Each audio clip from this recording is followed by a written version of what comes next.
Little Sister Coffee Maker. It's a cute coffee shop in Manitoba. Today we're going to go through a bunch of different lighting techniques. Recently, a friend of mine reached out. Her name's Anne, and she said, Chris, my daughter, she's in photography class, and they've been asked to show a bunch of different examples of different lighting setups. She asked if I had any pictures I could send along of things like Rembrandt lighting and loop lighting and stuff like that. And I said, yes, I sent them along, but it got me thinking. Maybe I should have something on my YouTube channel that goes through all of those different lighting setups really quickly and effectively so that they can just become a reference for anybody who needs it. So if you find this video helpful, what I recommend, just save this in like a watch later or some kind of playlist so that you can reference it whenever you need to, and it's just right there. We're gonna spend about 1 minute on each of the lighting setups. We're not gonna go super in depth. We're gonna just keep this broad and simple, straightforward, so you can see how we set it up and how we're taking the photo, and we'll show you the photo and that's it. So sit back, relax, and like I said, save this video for later because I think it'll help a lot of people in a pinch. Also, I feel incredibly lucky today to have my beautiful partner modeling for us. So she's gonna jump in here and we are gonna start with broad and narrow lighting. So let's get started. First up, broad lighting. Very simple. Essentially, you're positioning your camera so that you are shooting with the direction of the light. So for example, if the light is hitting me on this side of my face and it's darker here, I would move the camera over here and I would shoot this way. This is broad lighting. It's broad across the face. For this example of broad lighting, we're just gonna use the available light while we still have it. So I am shooting on the same direction as the light. So we're just gonna come in right here and you can just look at the camera for me. Perfect. Oh, that's really pretty. And turn your head a little bit more towards me. Yeah, perfect. Nice, great. Next is short lighting or narrow lighting. This is when you're shooting against the direction of the light. So if the light's coming in here, I am going to position the camera here. So short or narrow lighting really just means shooting from this direction. You'll see it a lot in like more cinematic photos and videos because it just creates a more cinematic look. We're gonna do the exact same thing essentially. So I'd like to have your face just kind of like off towards the door there a little bit. Perfect. So for narrow lighting, we're shooting essentially like against the light. So the light's coming this way. So we're creating like a more dramatic portrait this way. Okay, just like that. Look at me. Yeah. Perfect. Next up, butterfly or Paramount lighting. Now it got this name because in old Paramount pictures and early movie days, this is the kind of lighting style they would do. It's characterized by having a small shadow from the nose just underneath on the top lip here, as well as it kind of pulls in on the cheeks a little bit. It can be very flattering. We're going to use a beauty dish to achieve this, and we're going to place it above our subject, but not directly above them. You want it above and forward a little bit so that you're not casting heavy shadows into the eyes. The catch light that you'll likely see here is going to be in the kind of top half of the eye. The beauty dish just in front of the subject, pointing down so that we're getting that nice little butterfly light effect underneath the nose, and you can see some nice catch lights in the eyes. Looking at me, let's tilt your chin up just a little. Yeah, perfect, just like that. That's really nice. And we're gonna turn your whole face about 1 degree that way. Yeah, just like that.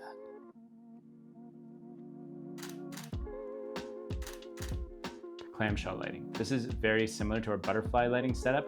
All we're gonna do is add either a bounce fill underneath our subject so that it lights up the jaw and underneath the nose and that kind of thing. Or you could even add another light there to do the same thing, just at probably a lower intensity than your main light. This is used a lot in fashion and stuff because it's just very, very even lighting and it's very flattering and pleasing and gives you not a lot of contour or shape in various parts of the face so that you can see things like makeup really well and stuff like that. So the clamshell is kind of obvious why it's called that. It looks like a little clamshell. We have a bounce diffusion lighting up a little bit, and I've actually thrown just a tiny little LED light here to bounce a little bit more light because the bounce wasn't quite enough, and that's one of the problems with using continuous. Sometimes you just don't get enough power to make something like that work. So we're just adjusting here a little bit, but this is gonna be your setup. So you've got this clamshell and we're gonna shoot straight into it. Okay, perfect. Such a pro.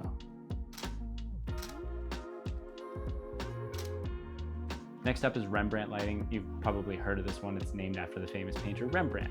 What you're going to do is you're going to position the light 45 degrees to the side of your subject and about 45 degrees above, aiming down.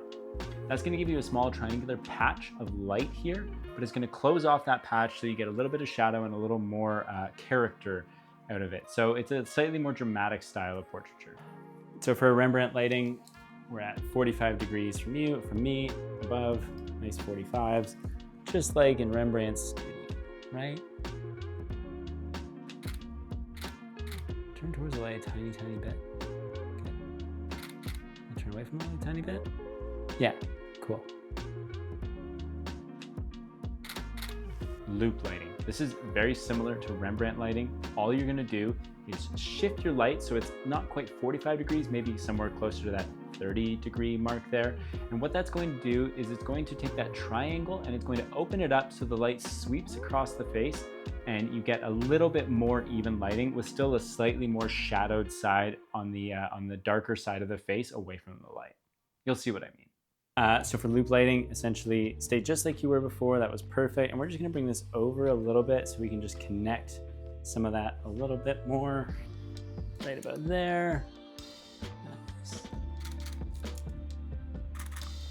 Split lighting. This is one of the more dramatic ways you can light a subject. It's gonna create a portrait that is just very moody and intense, where half of the face is gonna be essentially in darkness or very, very shadowed, and half the face will be quite light. This is achieved by positioning the light on one side of your subject, basically 90 degrees from the camera, and shooting so that you're getting a complete kind of split down the center of the nose off. So we're gonna place this right here. And sometimes what you need to do is actually, like, even if you have the light at the side, if it's like a wider softbox like this, sometimes it can help to feather it a little bit, which means just moving ever so slightly so you're feathering it away so you're getting a little bit less light on the subject. That's what we're gonna do here. Perfect. Nice. Perfect. You look so moody and mysterious. Rim lighting or hair lighting. This is very simple. You're really just placing a light behind the subject so that you are creating some separation off the background, and it's essentially lighting up the back of their hair. That's why it's called hair light. This can be combined with pretty much any of the other lighting styles that we've talked about today if you want to achieve greater separation from your background.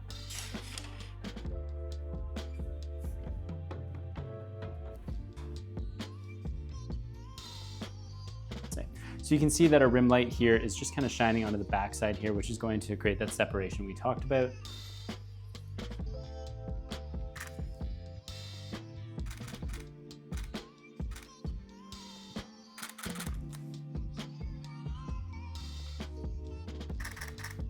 Silhouette. You probably know this one. Essentially, all you're doing is you are placing a light directly behind your subject, so that all you are doing is looking at the silhouette of that subject. So you might be looking at them from this side and you're just trying to get the silhouette around them here, or you're trying to get the silhouette of the shape of their face and their body.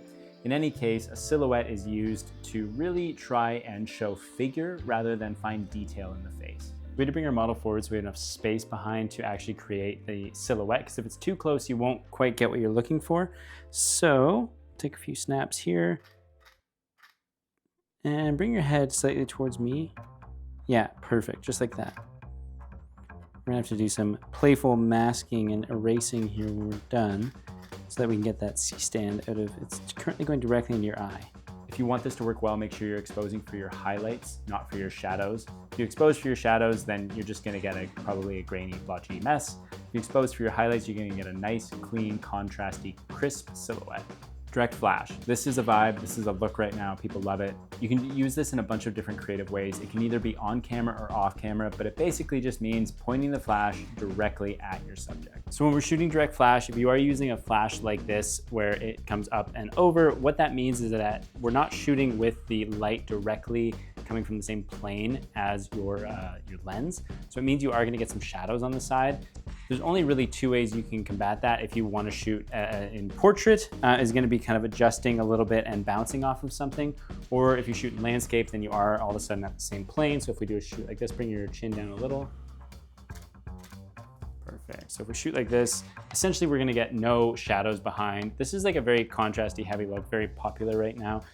Throw some grain on it and people will think it's cool. If Be careful with shadow placement here because you can get some really stark shadows that maybe that's the look you want, but maybe it's not. Sometimes it can come off a little bit amateurish unless you're doing it intentionally and there's a reason for it within the context of the series of photos. Bounce flash. So whether it's on camera or off camera, this is where you have the flash pointed away from the subject and you're bouncing it off of something around you. So I have lots of white walls around me which work perfectly for bounce flashing. What I can do is I can take a photograph where I have the flash angled off of the wall to the right or left of the subject, and that is going to light up that side of them, kind of like I'm using a big softbox. So it's very, very helpful for that. You can also position it essentially straight up or just off to the side and bounce off of the top of the ceiling.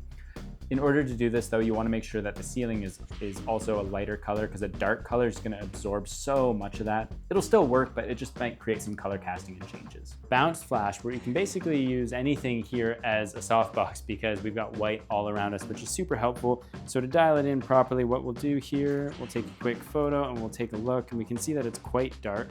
So we're going to bring up our power a fair bit.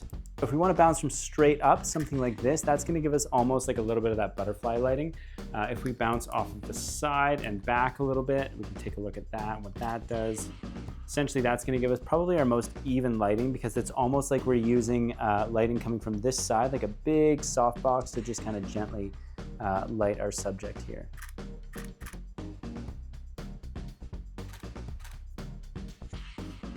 There you have it, 12 different lighting techniques and samples.